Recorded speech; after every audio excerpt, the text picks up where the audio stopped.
Antes de empezar, síganme en Instagram, en la cual subiré vídeos cortos de terror, y en TikTok en el que voy a subir historias cortas. Les agradecería mucho. Gracias por ser mis suscriptores. Oficialmente se llamaba Cueva de Johnson, pero nadie en el pueblo usaba ese título. No, todos lo llamábamos el laberinto. Nuestra principal atracción turística era una característica realmente única. La entrada y la salida estaban una al lado de la otra y estaban separadas solo por un muro de piedra caliza de 1,5 metros. Pero para llegar de un extremo al otro, había que atravesar más de 1 kilómetro de pasadizos laberínticos detrás de ellas. La mayoría de los caminos conducían a un callejón sin salida, pero había exactamente una ruta, una secuencia perfecta de curvas que se podía tomar para salir.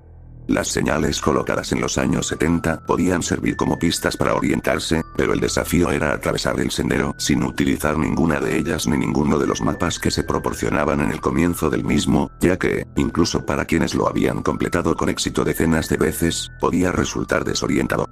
La iluminación tenue instalada en los años 80 ayudó un poco, considerando que, si bien no era muy potente, aún así era una gran mejora respecto a la oscuridad total de un pozo subterráneo sin iluminación. Sin embargo, a pesar de las medidas que tomaron para hacerlo más fácil, había una cierta atmósfera dentro de ellos. A muchos les resultó difícil recordar por qué habían entrado en primer lugar, y mucho menos la intrincada serie de operaciones necesarias para llegar a la salida. A pesar de los mapas y la señalización, los guardabosques todavía tenían que entrar al menos una vez por semana para recuperar a alguien que se había perdido sin remedio. Sin embargo, algunos de ellos afirmaron que su desorientación se debió a algo diferente a haber tomado simplemente algunos giros equivocados. Algunos afirmaron que habían estado siguiendo una voz, una que les ofrecía mostrarles el camino, una que siempre estaba en la habitación de al lado. La tradición local recalca que nunca se debe explorar el laberinto solo. A principios de los años 90, el personal solo estaba en el lugar durante el día y utilizaba un sistema de seguimiento en papel para documentar quién estaba en la cueva en un momento determinado. Los posibles espeleólogos debían registrarse con ellos al entrar y al salir, pero todo se hacía a mano. Y para los grupos más grandes, generalmente solo hacían que una persona se registrara e informara del tamaño del grupo antes de entrar. Sorprendentemente, aunque parezca una chapuza para los estándares actuales, había funcionado sin mayores problemas durante años. Los guardabosques incluso se sentían tan seguros de que, después de cerrar, apagaban las luces para conservar energía y minimizar el impacto en el ecosistema de la cueva. Pero su sistema tenía un fallo grave. Dependía de la honestidad de la gente. Las historias que se contaban alrededor de fogatas hablaban de al menos 3 espeleólogos anteriores a mí que habían entrado en el laberinto y nunca más habían salido. Y yo tenía 4 años en 1995 cuando se cobró el cuarto. En la cámara más profunda del laberinto principal había un pasadizo que estaba cerrado al público en general. Cerrada tras una puerta, la sección que se encontraba más allá solo era accesible para el personal del parque, aunque hasta ese verano nadie había entrado en ella en casi 10 años. No desde que se rumoreaba que la víctima número 3 había desaparecido dentro de sus túneles. Las historias variaban en cuanto a por qué fue restringido en primer lugar. Algunos afirmaban que estaba lleno de bolsas de gas tóxico, otros insistían en que se debía a caídas abruptas hacia abismos sin fondo, algunos afirmaban que las cavernas prohibidas estaban habitadas por críptidos monstruosos y violentos de algún tipo. Pero cuando le preguntabas a alguien que había atravesado la puerta, te decían que la zona no parecía estar bien. La iluminación no llegaba hasta esos túneles y siempre sentían que algo los observaba desde la oscuridad, algo que nunca eran lo suficientemente rápidos para detectar con sus linternas frontales. Y no existía ningún mapa fiable que seguir. Claro que se habían hecho esfuerzos por trazar la región, pero quienes lo habían intentado jurarían que era imposible porque fue esta zona la que generó el temor de explorar la cueva en solitario. Cualesquiera que sean los peligros que acechan en ella, los relatos de los espeleólogos desaparecidos comparten 2 puntos de vista. Los 3 espeleólogos habían estado explorando más allá de la puerta, y los 3 estaban solos cuando desaparecieron. Sin embargo, sus cuerpos nunca fueron recuperados. Nadie podía estar seguro de que realmente hubieran perecido en el interior. Sin embargo, cuando Christopher Shields, de 12 años, perdió la vida, crecieron las especulaciones de que habían corrido una suerte similar. Chris no era un chico popular. Estaba más interesado en sus estudios que en los deportes o los eventos sociales. El clásico favorito del maestro tuvo el desafortunado destino de asistir a la escuela primaria a principios de los años 90, cuando ser un nerd te convertía en un blanco inmediato. Y como sucedió con muchos nerds de los 90, se convirtió en víctima de una broma que salió terriblemente mal. Cuando los chicos geniales de su clase invitaron a Jris a pasar el rato, supuestamente le dijo a su madre lo emocionado que estaba de finalmente tener amigos. Su única emoción cuando lo llevaron al laberinto fue la alegría de la aceptación. Sin embargo, sin que Jris lo supiera, los otros chicos dieron a los guardabosques el recuento incorrecto de su grupo. Y cuando el resto del grupo apareció horas después sin él, el personal del parque no se dio cuenta. Durante los juicios posteriores, los chicos confesaron que, uno por uno, se habían ido alejando de Jris hasta que lo dejaron completamente solo en el laberinto. Jris, que nunca había entrado en él antes, no sabía qué señales podía utilizar para encontrar el camino y ellos no se habían molestado en mostrárselas antes de que lo abandonara. Peor aún, le habían dicho que era un sendero corto y que la cueva estaba lo suficientemente bien iluminada como para que no necesitara una linterna. No llevaba consigo comida ni agua, ni ropa de abrigo ni suministros médicos. Cuando los guardabosques apagaron las luces al cerrar, Jris todavía estaba adentro sin provisiones y se sumergió instantáneamente en la oscuridad total. Y si gritaba pidiendo ayuda nadie le oía. A la mañana siguiente, el señor y la señora Shields esperaron durante horas a un hijo que nunca regresaría. Jris les había informado de que habría una fiesta de pijamas después de la caminata, su primera vez. Cada uno de los chicos que lo llevaron al laberinto testificaría más tarde que nunca tuvieron la intención de que Jris pasara una noche entera en la cueva. Pensaron que al menos podría resolverlo antes del atardecer. Eran estúpidos. Se suponía que Jris estaría en casa a las 10 de la mañana del día siguiente y, al mediodía, los Shields empezaron a preocuparse. Comenzaron a llamar a otros padres y, a medida que la noticia de la desaparición del niño se difundía rápidamente por nuestro pequeño pueblo, solo pasaron unas horas antes de que se descubriera el engaño. Uno de los conspiradores, temiendo represalias más fuertes si Jris resultaba gravemente herido, o peor, de lo que ya les esperaba por la pequeña broma que le habían hecho, confesó todo el asunto. A las 2 de la tarde, un grupo de búsqueda estaba peinando cada centímetro de la cueva de Johnson, al menos cada centímetro de la zona pública bien mapeada. Y, divididos en equipos, a las 6 de la tarde ya se había registrado la mayor parte del laberinto. No había señales de Jris. Pero cuando el anochecer se acercaba, la señora Shields afirmó haber oído su voz. Ella jura, incluso hoy en día, que fue él. ¿Qué madre no reconocería a su hijo llamándola en busca de ayuda? Sin embargo, como ella fue la única que lo hizo, los escépticos creen que tal vez fue su mente desesperada la que le jugó una mala pasada. Sin embargo, siguió lo que fuera que era hasta la entrada del área restringida y exigió que abrieran la puerta para buscar más allá. «Está justo ahí. ¿No lo oyes?», gritó. Aunque parecía imposible.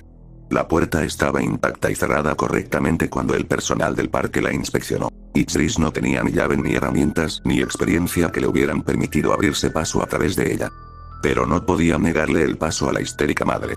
Y como para ese momento estaban seguros de que Jris no estaba en ningún otro lugar dentro de la cueva, cedieron. Algunos hombres con experiencia entraron en túneles típicamente prohibidos. Y se sorprendieron al descubrir que la señora Shields tenía razón. Unos cientos de metros más allá de la puerta, encontraron el cuerpo sin vida de sus hijos. Un grito todavía congelado en su rostro. Ella maldijo a los hombres que lo encontraron por no actuar más rápido, aullando entre lágrimas de angustia porque lo había escuchado con vida apenas 30 minutos antes de que localizaran el cuerpo. Ninguna explicación que le di de que no era posible que él la hubiera estado llamando calmó su furia. Incluso cuando le dijeron, después de examinar su cadáver, que Jris había muerto al menos 16 horas antes. Nunca se acusó formalmente a nadie de su muerte. Se dictaminó que se trató de un accidente trágico, ya que no había pruebas que indicaran lo contrario. La autopsia no encontró señales de que se hubiera cometido un delito, pero tampoco encontró señales de lo que lo había matado. Todo lo que pudieron confirmar es que, en algún momento, su corazón dejó de latir. Los chicos que hicieron la broma fueron inicialmente sospechosos de haber asesinado a Jris y de haber escondido su cuerpo donde fue encontrado, pero sus padres pudieron proporcionarles coartadas. La fiesta de pijamas fue real y todos los chicos estaban presentes en el momento del fallecimiento de Jris. La teoría principal fue que alguien más había llevado a Jris más allá de la puerta y le había robado la vida. Alguien más que tal vez se había topado con él solo y vio la oportunidad de cometer un acto nefasto. Pero nadie se presentó y no aparecieron nuevas pruebas. Los lomistas fueron sentenciados a una pena de servicio comunitario y el caso quedó en desuso. Después de la muerte de Jris, se decidió que la cueva de Johnson necesitaba algunas mejoras de seguridad importantes si quería permanecer abierta al público. Entonces, estuvo cerrado por un corto periodo. Quitaron la puerta de la entrada al área restringida y la reemplazaron con 1 metro de concreto sólido, e instalaron nuevos bloqueos y cámaras en la entrada y salida principales.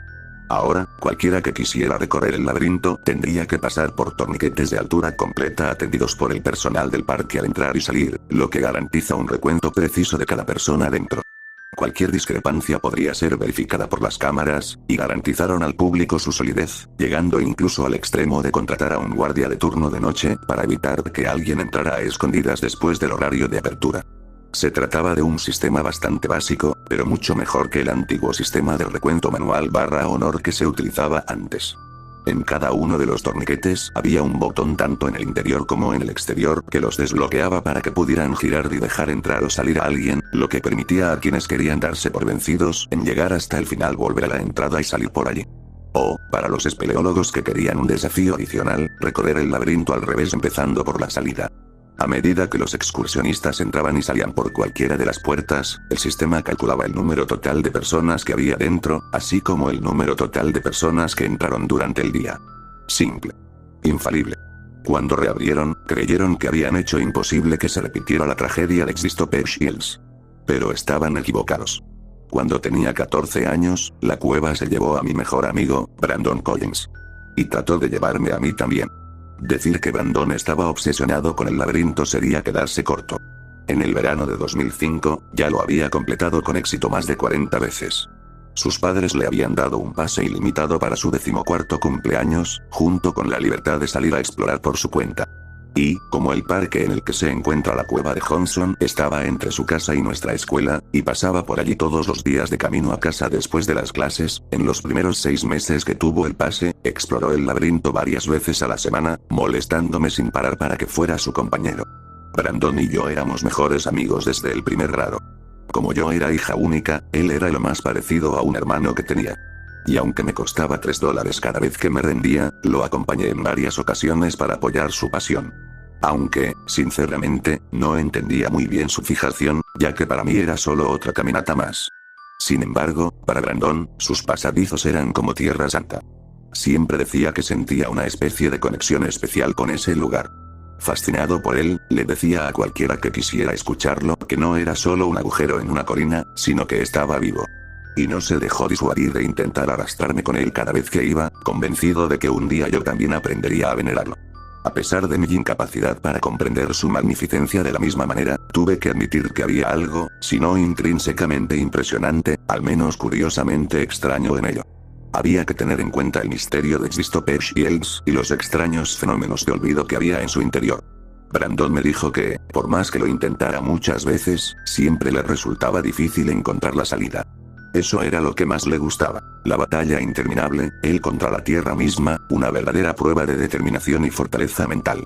Estaba decidido a descubrir todos sus misterios. Recuerdo bien mi primera incursión en el laberinto con él.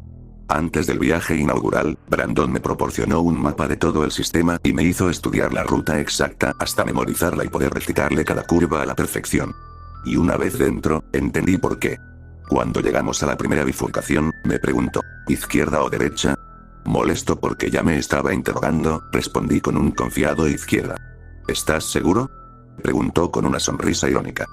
Sí, estoy seguro, amigo, es la primera bifurcación, bastante difícil de olvidar, respondí incrédulo. Está bien, entonces intentémoslo de esa manera, dijo mientras comenzaba a caminar por el pasillo. Pero 5 minutos después, el túnel por el que avanzábamos terminó abruptamente. Al mirar la pared sólida que tenía frente a mí, me sorprendió cómo me las había arreglado para equivocarme en el primer giro. Al ver mi expresión de asombro, Brandon se echó a reír, antes de simplemente decir, no te preocupes, a todos les pasa aquí. He terminado exactamente donde estás tú más veces de las que puedo contar. Al regresar al lugar donde el camino se había bifurcado originalmente, ahora sabía que debíamos tomar el sendero opuesto al que había seleccionado, pero al mirar las dos opciones que tenía ante mí, descubrí que no podía recordar cuál regresaba a la entrada y cuál conducía más profundamente a la cueva.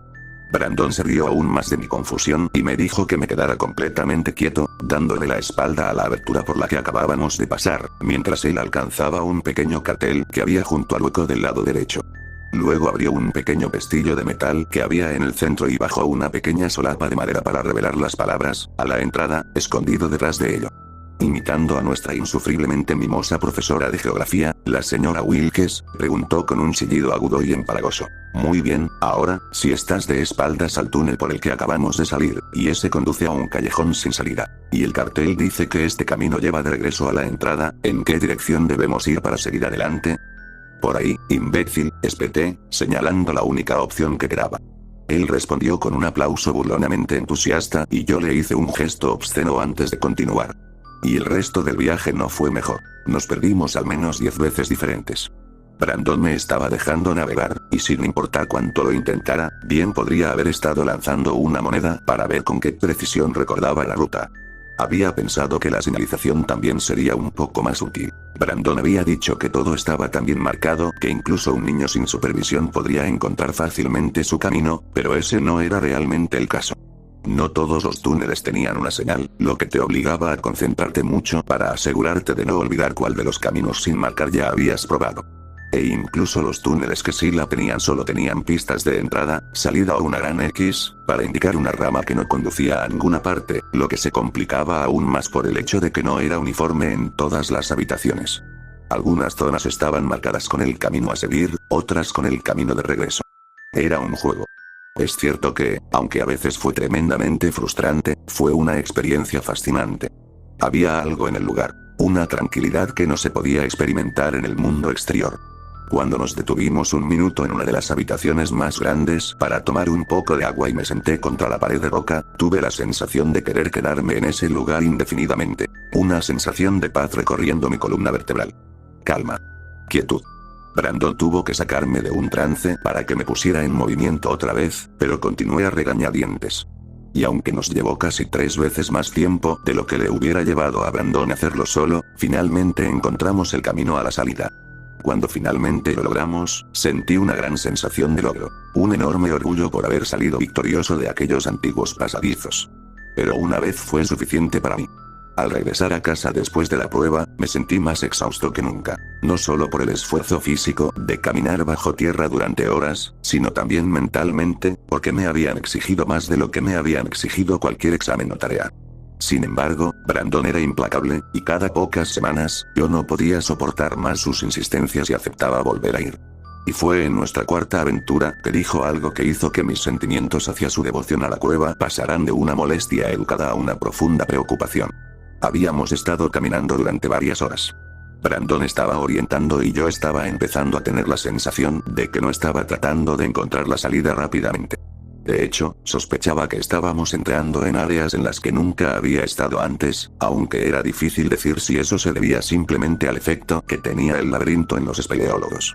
Pero me convencí de que algo andaba mal cuando llegamos a una habitación que no tenía salidas y Brandon parecía muy contento con ello. Lo encontré, exclamó mientras dejaba su mochila en el centro de la caverna. ¿Qué has encontrado?, pregunté. Al principio no vi nada en el lugar que justificara su entusiasmo.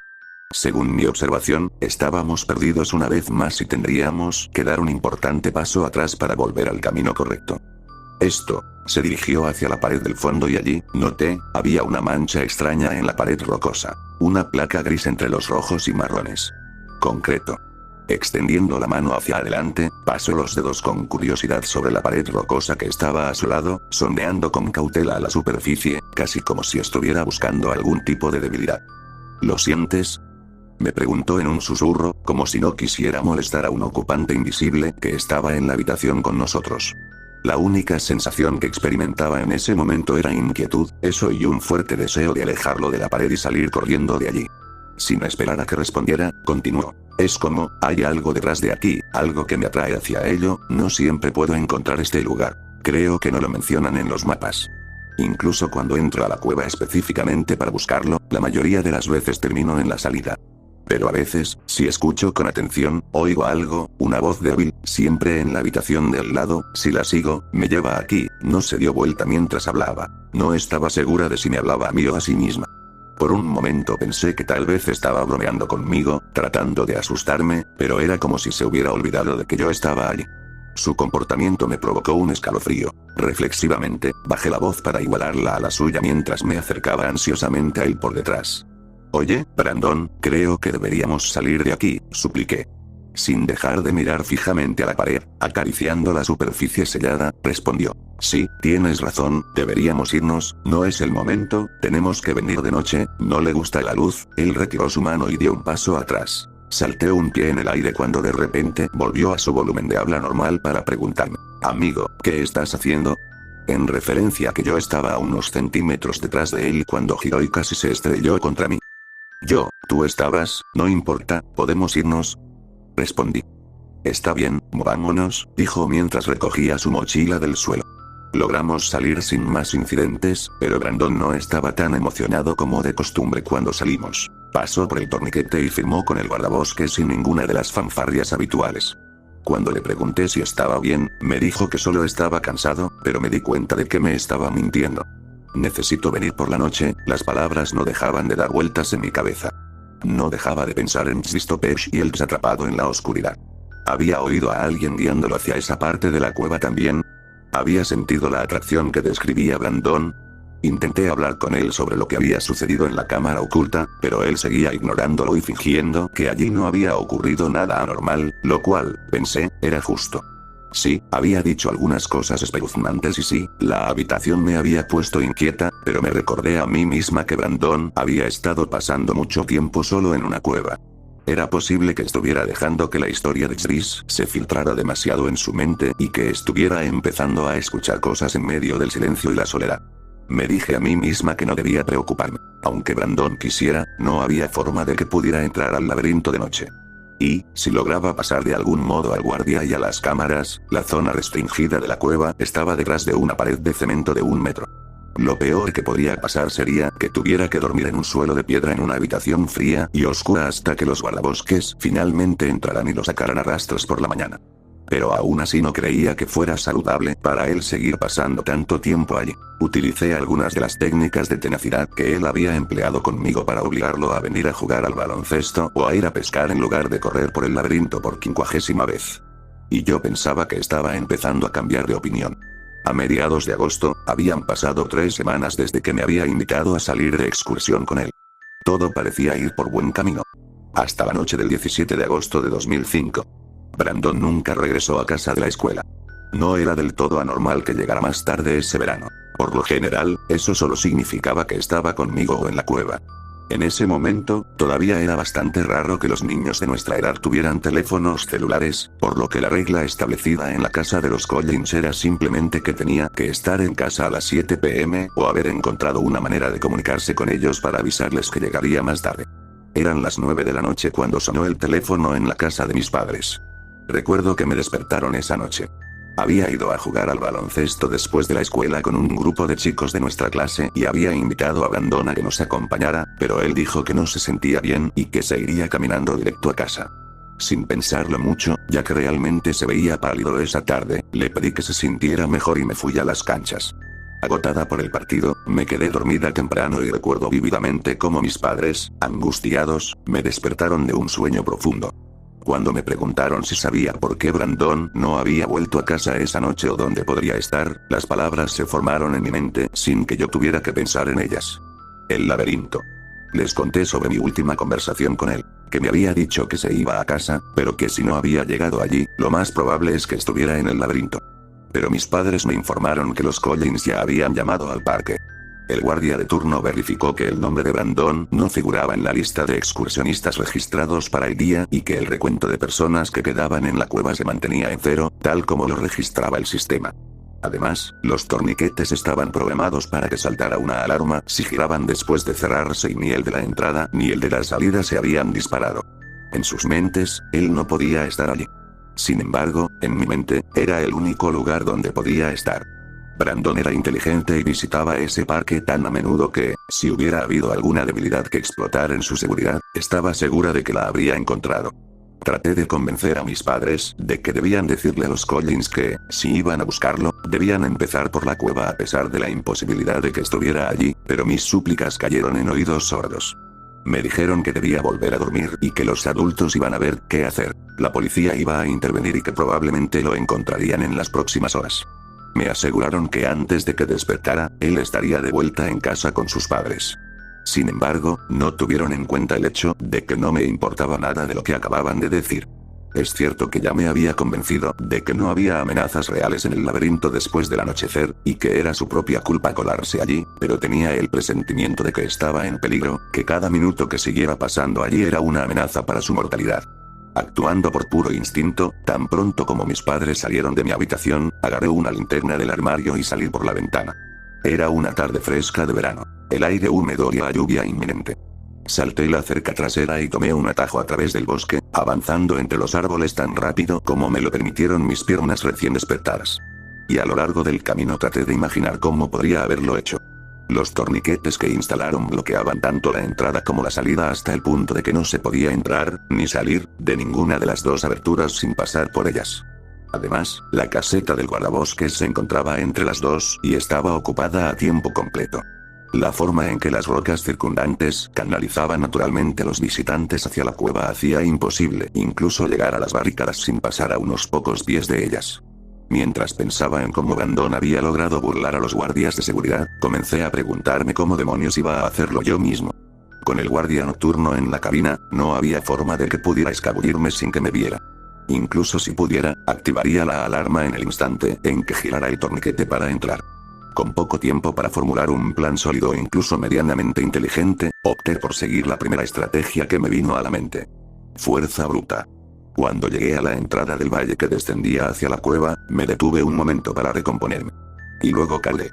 Corriendo tan rápido como pude, corrí a toda velocidad hacia la entrada, ignorando los gritos que comencé a escuchar a medida que me acercaba. Mi plan era simple. El guardia tardaría unos segundos en salir de la cabina una vez que me notara. Si podía poner suficiente distancia entre nosotros, estaba seguro de que una vez que ambos estuviéramos dentro del laberinto, podría perderlo en los pasajes ramificados. Bien, canté mientras me acercaba al torniquete, tratando de obligar a mi cerebro a recordar la dirección en la que tendría que ir en la primera bifurcación, sabiendo por experiencia previa que tan pronto como cruzara el límite hacia la tierra, podría olvidarlo.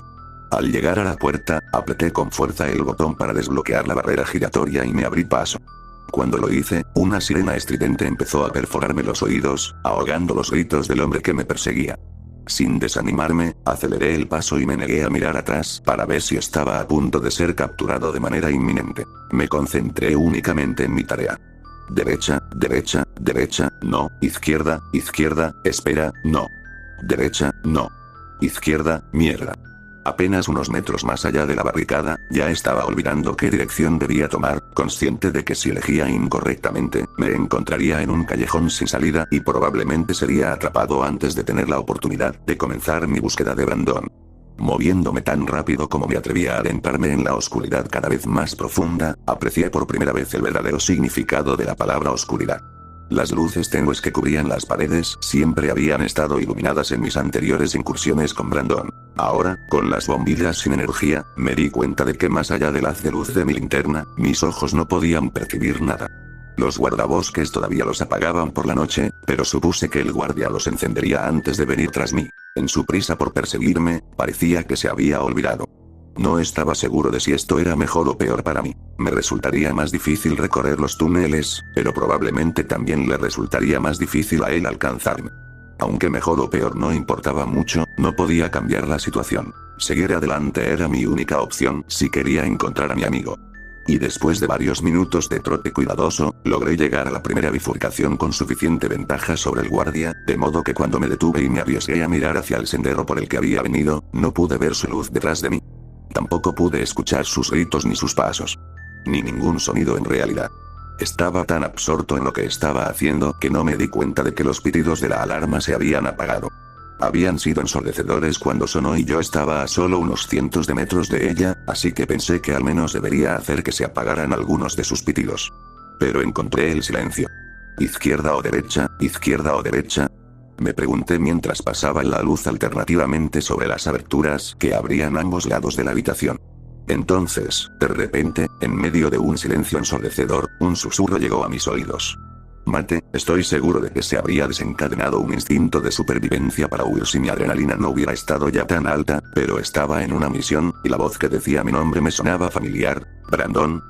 Respondí, con toda la calma que pude, con una pequeña sensación de alivio al pensar que tal vez ya lo había encontrado. Por aquí, respondió. ¿Por dónde? ¿Dónde estás? Dirigí la linterna hacia el túnel de la derecha, de donde parecían resonar las palabras apenas perceptibles. Aquí abajo, respondió desde más allá de vías de luz. Cada vez más molesto porque se estaba escondiendo de mí, le respondí bruscamente. Amigo, deja de hacer tonterías y sal de aquí. Entreguémonos al guardia y volvamos a casa. No. Sígueme tú. Yo te mostraré el camino, fue la críptica respuesta. Una luz empezó a parpadear en las paredes detrás de mí, tuve poco tiempo para tomar una decisión. Date prisa, ya viene, me animó la voz. No estaba segura de por qué se negaba a acompañarme, pero pensé que tal vez estaba tratando de evitar que me atraparan para evitar que me metiera en problemas. Cuando la ventana para elegir se cerró rápidamente y luché por pensar con claridad, me volví con temor hacia el camino de la derecha y seguí adelante. Con la esperanza de encontrar a Brandon un poco más adelante, me frustré cuando llegué a la siguiente bifurcación, todavía sin que él apareciera. Por aquí, dijo la voz desde la rama izquierda. Abrí la boca para preguntar por qué no había salido todavía, pero me interrumpieron. Sígueme. Exigió. Seguí adentrándome en el laberinto, obedeciendo las instrucciones de la voz en cada cruce. Después de la quinta curva, ya no me preocupaba que el guardia me encontrara. Estaba seguro de que en algún momento nuestros caminos se habían separado y yo estaba fuera de su alcance. Sin embargo, cada vez me preocupaba más el lugar al que me llevaba. Era Brandon, podía jurar que era Brandon. Lo conocía desde hacía 7 años, habíamos crecido juntos, estaba segura de que era su voz. Sin embargo, había algo extraño en ella. Un tono áspero debajo del tono sarcástico habitual. ¿Y por qué no había dado la cara? ¿Por qué seguía permaneciendo fuera de la vista? Empecé a pensar en las historias de Dystopia Hills. Pero esas eran solo historias, después de lo que parecieron horas e incontables giros a través de pasillos estrechos, llegué a una habitación con una sola salida frente al pasillo por el que acababa de entrar. Detente, ordenó la voz desde el túnel que tenía delante. ¿Por qué? ¿Dónde estoy? Pregunté. Ya casi estoy ahí, respondió, apágalo, ¿qué? Fue todo lo que pude decir en mi confusión. La luz, tan brillante, siseó. La linterna era lo único que me salvaba de entrar en pánico total en ese momento. El poco de luz que proporcionaba me daba una pequeña sensación de seguridad. ¡No! ¿Estás loca? Apenas puedo ver así. Le supliqué. Pasó de una orden a una súplica suave. Para mí, Matt. Apágalo. Te veré entonces. Por primera vez desde que entré, detecté un indicio de movimiento en la abertura frente a mí. Estaba cerca. Quería llegar hasta él, era la razón principal por la que estaba allí, pero no estaba dispuesta a eliminar tan fácilmente mi única fuente de consuelo. Avanzando, llegué a la entrada del canal que tenía delante sin atender su petición, cuando insistió, con más fuerza, no hay luz. Me duele. No podía ver el final del camino más allá de una pequeña curva en el túnel, pero parecía que podría recorrerlo a ciegas si pasaba la mano por la pared. Considerando que Brandon había estado en la cueva durante horas, pensé que tal vez sus ojos eran tan sensibles que incluso mi débil linterna los estaba quemando. No quería lastimarlo. Con aprensión, apagué la linterna y me sumergí en la más absoluta oscuridad. Bien. Sígueme sin ninguna referencia visual, mantuve las puntas de los dedos de mi mano derecha sobre la superficie de la roca mientras guardaba la linterna en mi bolsillo trasero. Luego, extendí mi mano izquierda hacia adelante para evitar chocarme de frente con algo y seguir avanzando con cautela de puntillas. Finalmente, después de lo que parecieron siglos, sentí que el pasillo se abría a un espacio más grande. Sí, bien. Por aquí. Ven por aquí. Ya casi estoy. Ven a mi lado. La voz me estaba guiando a través de una caverna abierta. Agité los brazos salvajemente esperando conectarme con la carne, rezando para ver a Brandon pronto. Pero solo me estaba guiando hacia otro pasadizo. Cuando mis manos finalmente chocaron con una superficie dura, discerní una grieta delgada en la roca, lo suficientemente ancha para que pudiera meter mi cuerpo en ella. Pasen, pasen. Únete a nosotros. ¿Nosotros? Grité. Algo iba mal, terriblemente mal. La voz de Brandon se había mezclado con la de otros que no reconocía. El timbre estridente ahora era imposible de ignorar. Me alejé de la pared y tomé la linterna que llevaba en el bolsillo. La apunté hacia adelante y la encendí para encontrar la pared de hormigón de la cámara sellada. Y al lado, donde no debería haber nada más que roca sólida, había un portal. Un agujero donde no debería estar nadie. Apunté con mi linterna al pasadizo imposible y la luz aterrizó sobre una figura que estaba al otro extremo. Solo duró un segundo, un instante brevísimo, pero no pude confundirlo. Brandon. O al menos, algo que se hace pasar por él, era una imitación convincente, salvo por las pupilas, que brillaban a la luz y se reflejaban como los ojos de una criatura de las profundidades más lejanas del océano. La piel estaba agrietada, endurecida como una piedra. Fuera lo que fuese, emitió un grito salvaje antes de desaparecer en la oscuridad que había detrás. El miedo superó mi deseo de salvar a mi amigo. Corrí en la dirección opuesta, con el terror desgarrando mi pecho, sin saber si esa cosa me perseguiría. Corriendo de regreso por el túnel que me había llevado a unos metros de lo que estaba seguro que habría sido mi muerte, regresé a la habitación anterior cuando quedé abruptamente ciego. Las luces principales se encendieron en toda la cueva. Me salvé. El guardia había decidido, después de 30 minutos de buscarme en la oscuridad, que sería mejor pedir refuerzos, y le llevó casi otra hora encontrar el camino de regreso a la entrada. Cuando finalmente llegó a su puesto, llamó a la policía y, mientras esperaba que llegaran, se puso en contacto con los padres de Brandon. Le habían dejado su número de teléfono por si veía alguna señal de su hijo, y les informó de que un niño pequeño acababa de pasar corriendo junto a él y se adentraba en el laberinto. Los padres de Brandon se comunicaron con los míos para avisarles que se dirigían al parque y pedirles ayuda. Fue entonces cuando los míos descubrieron que no estaba en mi cama. Ahora la pregunta era qué chico había atravesado la barrera, o si era posible que hubiera más de uno dentro. Hicieron una revisión más exhaustiva de los registros de ese día y encontraron una discrepancia en el recuento. Cuando sumaron el número total de excursionistas que habían pasado por los torniquetes y el número total de excursionistas que se habían registrado para estar en la cueva, encontraron que los números estaban desfasados por uno. Fue un error humano. Cuando revisaron las imágenes de la cámara del momento en que el excursionista no registrado entró en el laberinto, el guardabosques de turno se distrajo al ver a una joven que se disponía a salir. Brandon pasó a su lado y atravesó la barricada. Luego, simplemente presionó el botón del lado opuesto y giró el torniquete como si alguien hubiera salido, borrando de inmediato el conteo adicional. Convencidos entonces de que ambos estábamos en la cueva, formaron equipos y comenzaron a barrer los túneles. Había estado retrocediendo hacia la entrada desde que se encendieron las luces, tratando de poner la mayor distancia posible entre mí y nosotros. Finalmente, me topé con un policía que se quedó conmigo hasta que me reencontré con mis padres. Estaban furiosos, pero agradecidos de que yo estuviera ileso. Me abrazaron más fuerte que nunca. Pero los padres de Brandon no tuvieron tanta suerte. Durante la búsqueda, la señora Collins, tal como lo había hecho la señora Shields 10 años antes, siguió lo que juró que era la voz de su hijo hasta la cámara con el pasaje sellado. Sin embargo, cuando llegó allí, no encontró nada más que paredes sólidas. La abertura por la que había visto a Brandon había desaparecido. Sin embargo, entre su insistencia en que podía escuchar a Brandon detrás de la roca y la historia que le conté sobre haber presenciado algo que se parecía a él en esa área, cuando no pudieron localizarlo en ningún otro lugar, los funcionarios del parque accedieron a romper el muro, especulando que podría haber encontrado un pasaje no documentado que conducía al otro lado. No me sorprendió cuando encontraron su cuerpo dentro, ni la expresión de horror grabada permanentemente en su rostro. Para entonces, ya había formado mi propia teoría de lo que le había sucedido a Brandon y a los otros que le precedieron. Fuera lo que fuese esa cosa, si era parte de la cueva o alguna otra maldad antigua que la habitaba, se los había llevado a todos. A los 3 primeros, y probablemente a muchos más antes que a ellos, solo había tenido que esperar a que una presa solitaria y desprevenida acudiera a él. Pero una vez que la gente dejó de aventurarse en sus territorios de caza, se había adaptado y comenzó a atraerlos. Tan pronto como decidió que quería hacerlos parte de nosotros, ya era demasiado tarde. Por eso tampoco me sorprendí cuando me dijeron que Brandon ya estaba muerto cuando mis padres me despertaron esa noche. La muerte de Brandon fue el último clavo en el ataúd de la cueva de Johnson, que se consideró demasiado peligrosa para ser una atracción turística. No solo sellaron la entrada a la zona restringida por segunda vez, sino que, como no pudieron localizar el camino secundario que tenía que existir en algún lugar, sellaron también por completo la entrada y la salida principales. No estaba previsto que nadie volviera a entrar. Pero este año el gobierno local votó. Quieren reabrir el laberinto en 2025.